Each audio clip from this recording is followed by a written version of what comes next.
What's good, YouTube? DragonMan24 here, welcoming you back to another episode of our Fire Emblem Three Houses Black Eagles playthrough.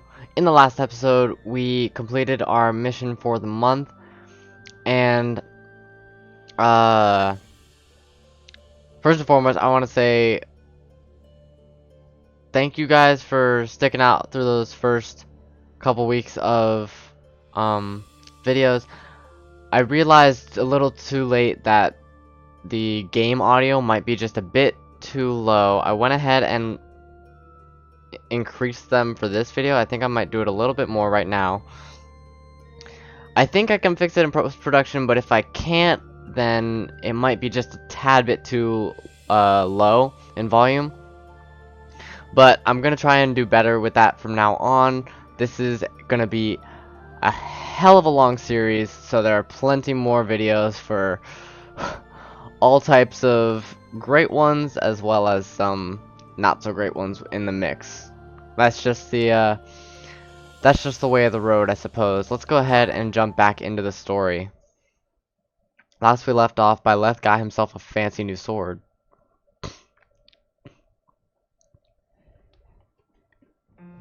As all of you have committed a breach of faith, the Archbishop will now pass judgment. Ooh. Inciting a kingdom noble to rebel. Unlawful entry. The attempted assassination of the Archbishop. An attack on the Holy Mausoleum. It is unnecessary to go on, followers of the Western Church. What? We have nothing to do with the Western Church. You have already been identified. Please spare us your second-rate theater. Dishonoring a holy ceremony is worthy of death for a member of the Church. You are well past the hope of redemption. Yikes. If you have any grace remaining, you will willingly offer your life as atonement for this crime. No, this isn't what we were told would happen. We've been deceived. It's no sure. use arguing. Dude, I love Whatever Shamir your so much. stands. Such a good May character your souls design. find peace as they return to the goddess. Wait, please. The goddess would never forgive you for our execution. Monster. We know you've already slaughtered many of our fellow brethren like this. This concludes the investigation. Please remove these poor lost souls from my sight. Ooh. That's that, I suppose. The assassination attempt, the attack on the Holy Mausoleum. It was all the Western Church's doing. That masked knight who led the attack somehow managed to disappear without a trace. The Church of Seiros clearly isn't as unified as it would hope to appear. It seems the bishop of the Western Church was always opposed to the church being ruled centrally from Garreg Mach. Perhaps they hope to remove the Archbishop in order to completely strip the Central Church of its authority. The Western Church? Oh, that's right. Geralt mentioned that you were raised without any exposure to the Church. In order to function more efficiently, the Church of Seiros is split into several smaller entities. The Central Church is the largest, and leads the organization from Garreg Mach. The Western Church extends from Castle Gaspar, where Lord Lenato rebelled, into the far west. They can be found just beyond the most renowned stronghold of the kingdom, the fortress city of Aryan Road. It seems the knights have been tasked with subduing the leaders of the Western Church. We may be given the opportunity to help them with their mission. To think, our own professor was born in Fodlan, and yet knew nothing of the church. Well, I I'm never sorry, imagined jeez. explaining something so basic to an instructor of mine. You're something of a special case, are you not? How Listen, strange Hubert, that the can we not Archbishop just get would ask along? someone like that to lead her students. There's clearly more to that decision than we know. Lady Rhea is pretty scary sometimes. But to execute that whole group, just like that? It seems harsh, even for her. If one of us does something bad, I wonder what she would do to us. Professor, do you agree with the Archbishop's actions? To be honest, not at all. Professor. It seems Lady Rhea would like a word with you. Come with me.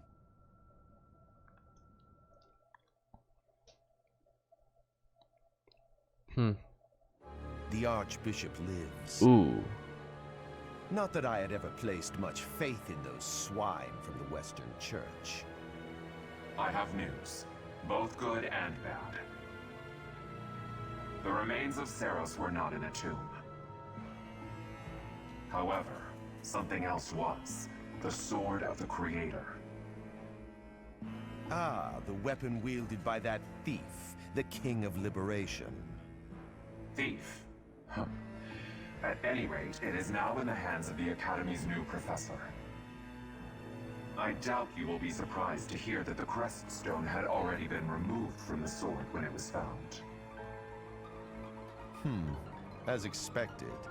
It would be foolish to keep both in the same location. There's more. The professor was able to awaken the sword's true power. Even without the crest stone, the sword glowed red. The professor's crest is compatible. There is no mistaking it. Absurd.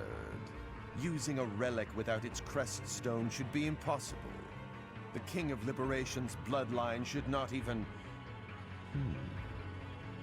They must be allowed to keep it, for now. I do not have enough information about the professor to act.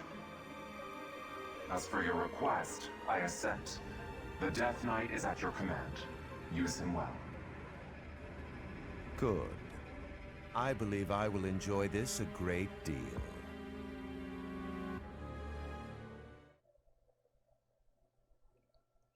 That was a lot.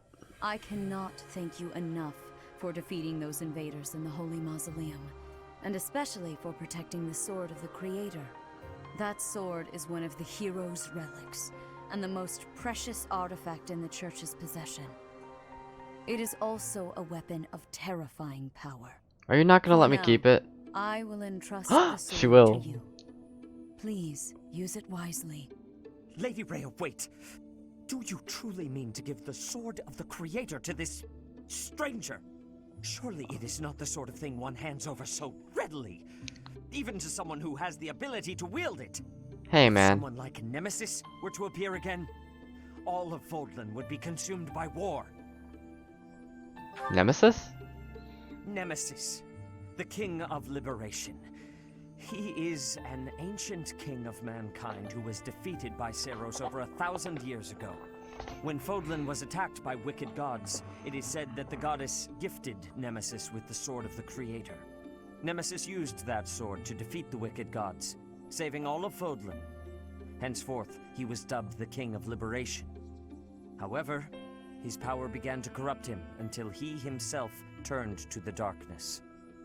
Saint Saros was forced to destroy him. Lady Rhea, I beg you to reconsider. Given a little more time, we could more accurately assess this stranger's abilities. Stop calling me a stranger. I've been here long I have enough. Faith, Sedith. Faith that our friend here will not be corrupted by wickedness. I won't. I swear it. Since the death of Nemesis, none have been able to wield the Sword of the Creator. Now, after all those long years of being sealed away, it has returned and found a new master. I understand. As you wish, Lady Rhea. Yeah, Sedith, come There you on. I have thought it, we were getting Professor. along. See that you do not betray the trust the Archbishop has seen fit to bestow upon you. I thought we were getting along. I've been attending your Sword of the seminars. Creator? The King of Liberation? Each tale is more confusing than the last. And I really can't read that Rhea at all. That sword is clearly precious. So why is she so keen to gift the thing to you?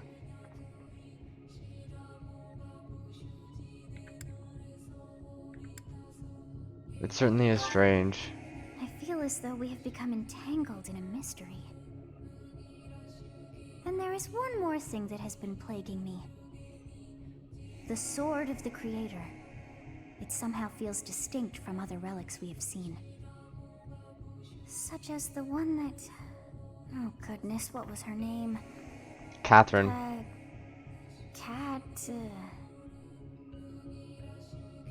Catherine?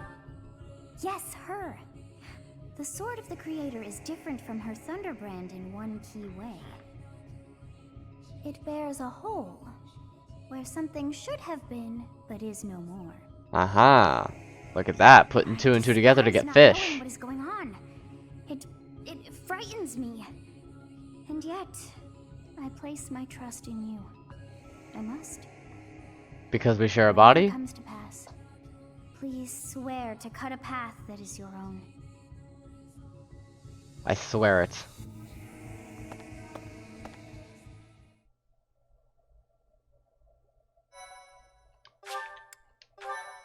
New chapter.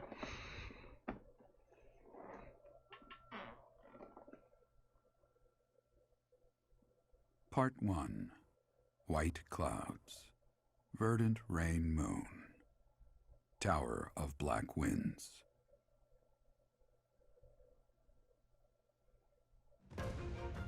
The ceaseless rains that satiate the verdant landscape of Fodlan are accompanied by fierce winds and mighty roars of thunder.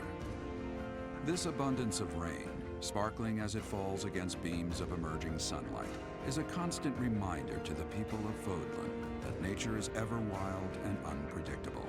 For when the rain finally does take pause, the clouds part and give way to a glorious rainbow.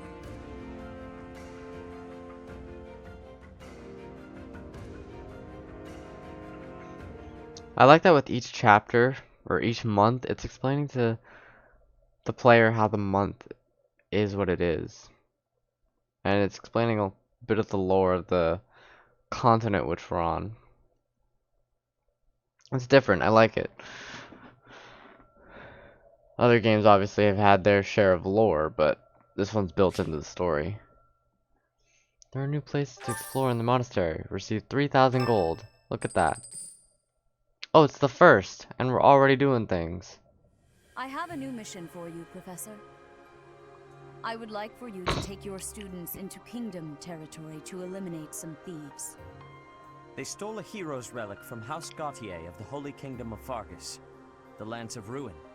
Their leader's name is Miklan. He is apparently a disowned son of House Gautier. Why was he disowned? I believe it had something to do with his lack of a crest. Such happenings are fairly common within the kingdom. The Crestless cannot unleash the goddess's power even if they possess a relic. Nonetheless, they are still capable of simply wielding those weapons. The hero's relics are immensely powerful weapons. We must meet this threat with adequate force.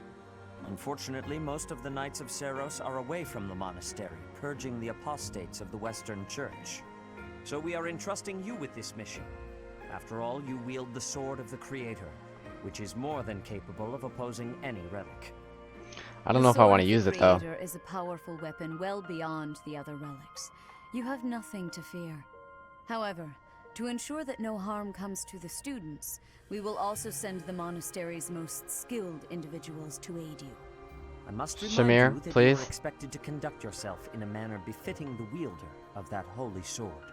Also, you should know that Professor Hanneman has been looking for you. That is all.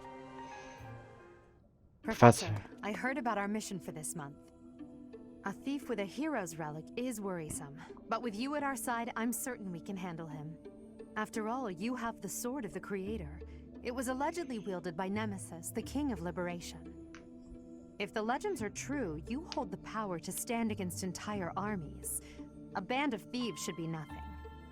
Even the most elite Imperial forces or the Knights of Seiros could not hope to defeat you.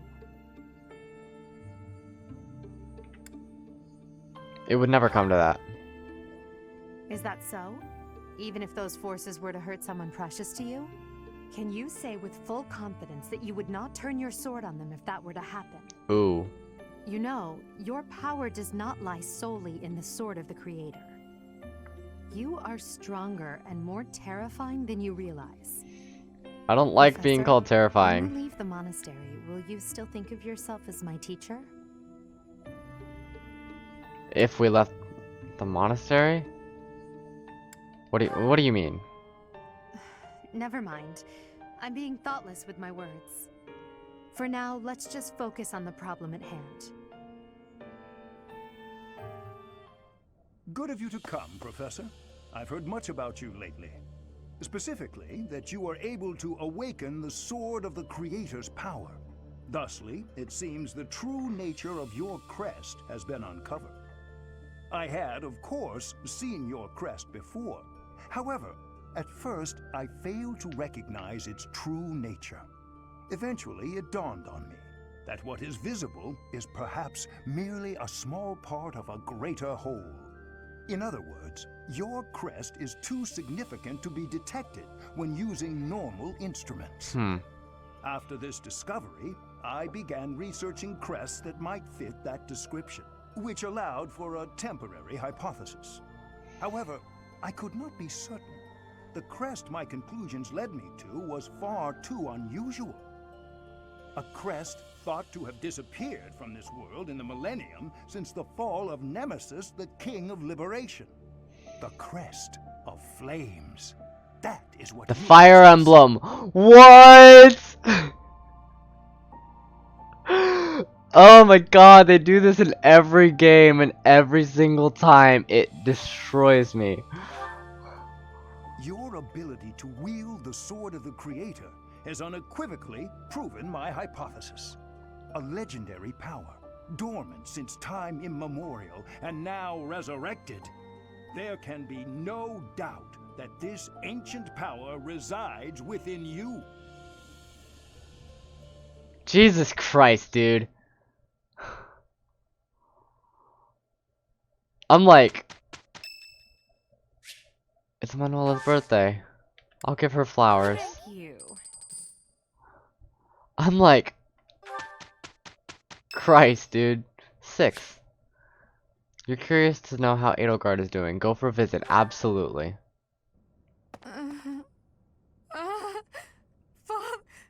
Save. Whoa, that's dark. That's dark. A ghost, perhaps? No, that is surely not the case. What is that look upon your face? I am no ghost, if that is what was on your mind. Yikes. No. Who's there? Professor, what are you doing here? I was restless. What could that possibly mean? In any case, please don't scare me like that. Bad dreams? Ah, so you heard me then. Yes, it was a nightmare. I've had them since I was a child. Stupid, pointless dreams I can't control. It's terribly frustrating. Yikes. Anything I can help with? No, they're just worthless dreams of the past. Talking about it won't change a thing. You can trust me with anything. I had a feeling you'd say that. I suppose I could try, but only if you swear not to tell a soul. I swear. I appreciate it. I dream of my older brother. She has an elder brother? Paralyzed, helpless. My older sister crying for help that never came. The youngest babbling words beyond meaning. I see my family dying slowly, waiting in the darkest depths for a glimmer of light. I once had 10 siblings, 8 older and 2 younger. Wow. Such a large family, and yet I became the heir to the throne. Do you know why? Every last one of them was crippled by disease, or lost their mind, or died. I was the only one left who could inherit the throne. That's awful. How could such a thing happen? Things kept getting worse. The darkness kept getting darker. In the end, I was the only one who survived. The nightmares are a reminder to never forget, to never allow such terrible things to happen again. Never again. Even now, I'm the only one who can carry the weight of the Adrestian Empire. The future of the Empire. Of everything.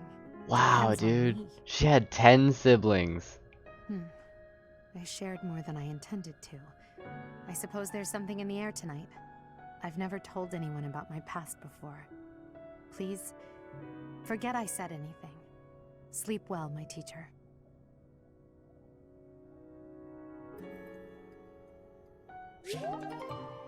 Byleth and Edelgard support is now C. Christ, dude. The 10th. Okay. You have allies who can take intermediate exams. Intermediate? Oh boy! We're gonna do some certifications. For sure. Hubert, you are absolutely taking the monk exam, I think. Well balanced, the monk uses magic for both offense and defense. Yeah, let's go with... Let's make you a monk. Methinks. Methinks we shall make you a monk.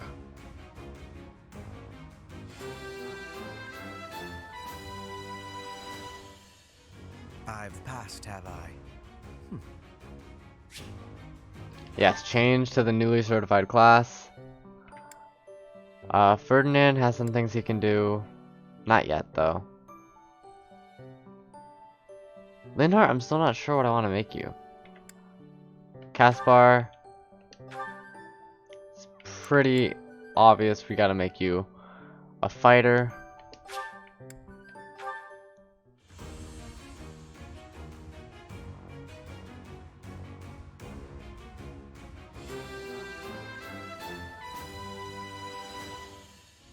Oh yeah, nailed it.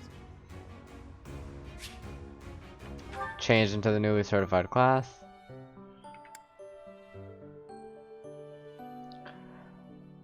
Bernadetta. I don't know if I want her to do any of those. I think making her a soldier for now is kind of the best option. Making her a fighter just doesn't seem right. Making her a monk. She has a 64% chance of passing, but she doesn't meet the requirements for either of the skills.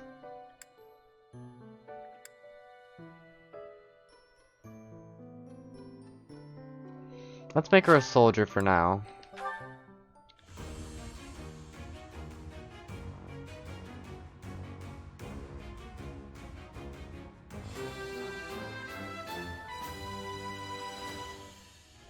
I passed!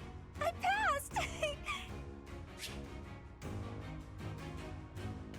Change into the newly certified class. Dorothea. We'll make her a Myrmidon. Oh, look at that. Or wait, no.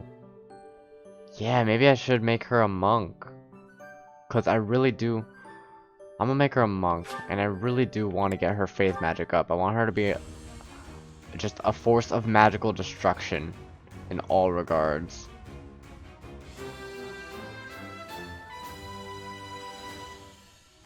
I passed thanks to you, Professor. A lot of these class change outfits are freaking ridiculous, dude. They're incredible. I love them. We're gonna make her a Myrmidon. Except, I think we definitely need to go to the marketplace real quick and get some beginner seals.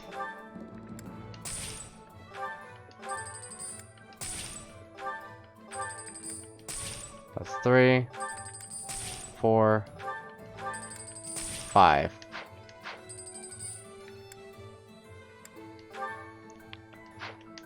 Let's go back to certifications. Petra. Make you a Myrmidon. Just makes the most sense for right now. Oh boy.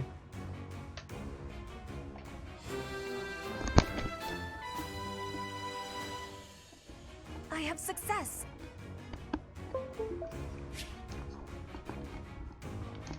Yikes. Can't have my headphones down on me. Change from current class into newly certified one. Linhart. Yeah, we'll make you a monk for now.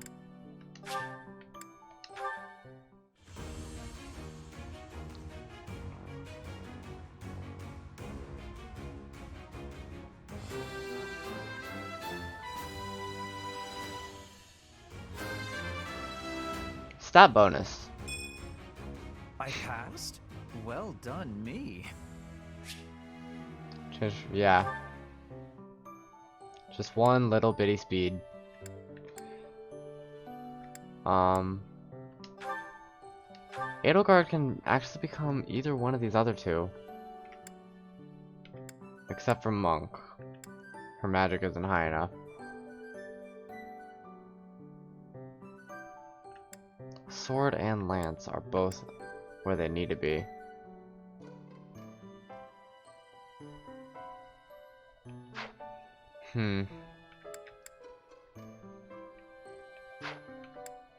Let's see, Ferdinand.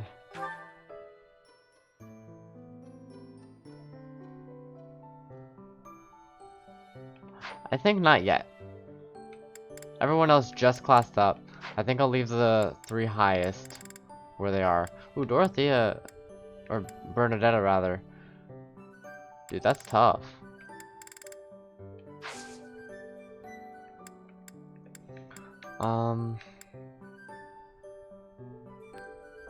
Let me go to the menu real quick.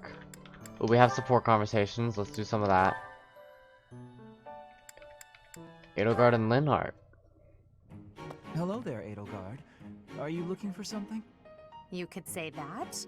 I'm looking for someone named Linhardt who's been skipping lectures again. Ooh. I see. Well, congratulations, you found him. Did you want him for something in particular? What else could bring me here other than your complete negligence? Well, perhaps you're interested in hearing my latest theories on the nature of crests. I suspect the formation of crests may be quite different than that recorded in church tradition. Before you go on, is there any discernible benefit to me allowing this babble to continue? Well, of course. And that would be? I suspect you'll find the topic rather entertaining. That's it. What more do you need? Crest research is its own reward. You know, if you ever truly applied yourself, you could become a distinguished scholar. You could use your crest knowledge to benefit the world, or uncover new discoveries in magic theory. Why would I busy myself with such tedious work? I perform this research for my own knowledge. I'm not interested in the world at large. There's nothing wrong with a selfish drive for knowledge, but only if you put it to good use. I'm sure there must be some use. Oh? Then please, tell me what potential uses you have in mind.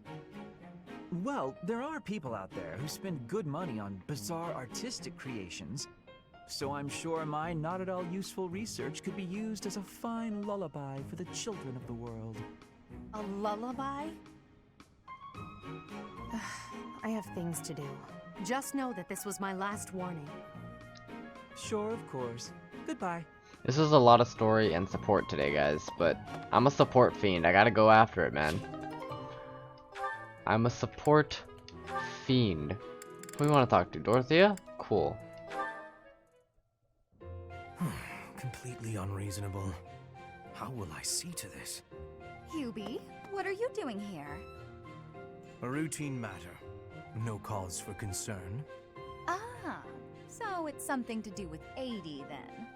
And? She really is all you ever think about, isn't she? Wow. Look, I know you're doing all this so that she'll like you, but if you go too far, she'll end up pushing you away. Maybe even hate you. This has nothing to do with swaying Lady Edelgard's sentiments. I am simply her humble servant. I do what is in her best interest. Whether she cares for me or not is irrelevant. It really doesn't look that way to me. Oh, she's blushing. You'd follow any order Adi gave if you thought it would make her like you. Am I right? Any order? What a thing to suggest. But the answer is no. I will decline any directive that I deem would not be beneficial to her. Is that right? So, just for example, if Adi commanded you to find yourself a suitable wife, would you do it? If it would benefit her in some way for me to marry, then yes, I would marry. It's easy to say that now, with no bridal party in sight. But if it was the day of the wedding? Nah, I don't believe that. I don't care what you believe. Wow. My only wish is to see Lady Edelgard fulfill her ambitions. All other matters pale in comparison. I kind of understand Hubert a little better now, In though. comparison, you've seen too many operas. I don't think you understand how the world works. At all. And I don't care what you think either. I would make any sacrifice to support Lady Edelgard. It's a shame you've never experienced such devotion. You're right. I don't have anyone like that right now.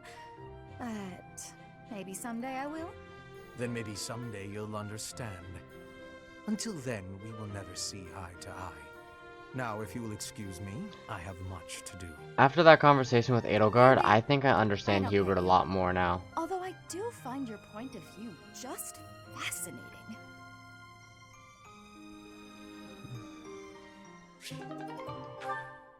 One more. Linhardt and Dorothea. I do believe a nap is in order. Ah, this is lovely. Just feel that breeze. Dorothea, whatever are you doing here? I was thinking of relaxing here, but it looks as if someone else is lounging in my spot already. Taking a nap in public like this? Really, Lynn. The nobles look down on such behavior. You do know I am of noble birth. Oh, I'm sorry. I'm just teasing. You never do act very noble, though. Why is that? Each person must follow their own way. This is how I prefer to live. Even if some of the more pretentious nobles like to poke fun at my ways. Doesn't that bother you? I mean, really? It doesn't hurt your pride or anything? What use is pride? It doesn't feed nor clothe you. It offers no warmth on a cold night. First time I've heard a noble say something Wow. like that. Well, most nobles are... what is the polite way to say it? Fools. Yes, they are fools.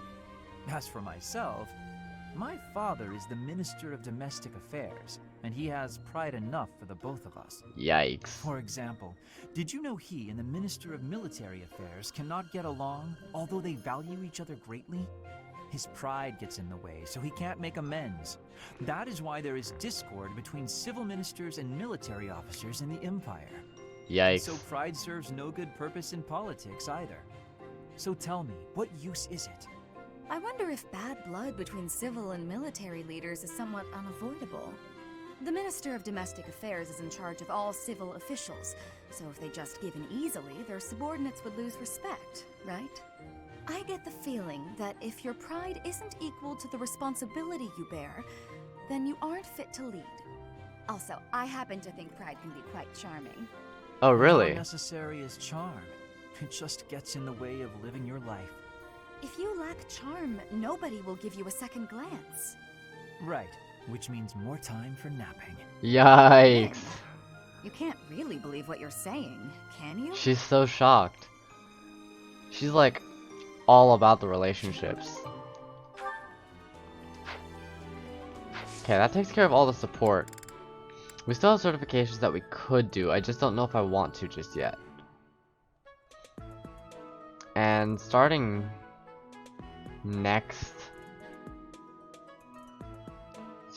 on the next day, we're gonna have lectures.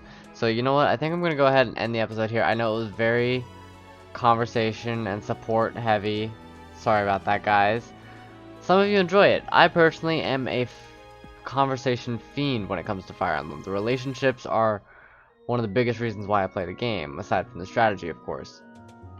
But anyways, if you enjoyed, please be sure to leave a like, leave a comment, and subscribe to my channel, and I will talk to you guys next time. Goodbye.